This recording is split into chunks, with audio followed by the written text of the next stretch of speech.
في ناس لغاية دلوقتي فاهمة التمرين غلط، عشان كده ما بتتمرنش، وكمان بتخلي عيالها ما يتمرنوش. رمضان هيغيرنا للأحسن، دي فرصتنا وجات لنا. رمضان هيغيرنا، رمضان هيغيرنا. أنا جاي النهاردة عشان أوضح لك الفكرة.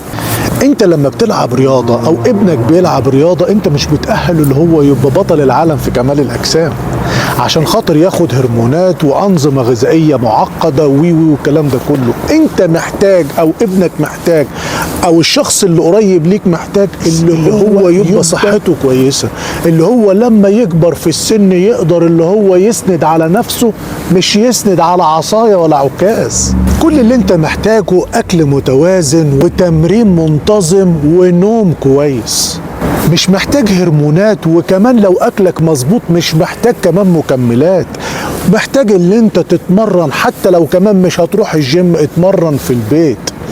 هو ده كل اللي انت محتاجه عشان خاطر العمود الفقري بتاعك ومفاصلك وعضلاتك يشيلوك بعد كده. في ناس اصلا لغايه دلوقتي حاطه في دماغها ان لو اتمرن وجه بعد كده وقف عن التمرين، كل العضلات اللي موجوده هتتحول كده لدهون.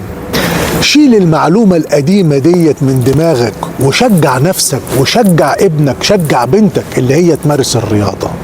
مارس الرياضه النهارده عشان يدعوا لك هم كمان بكره. سلام.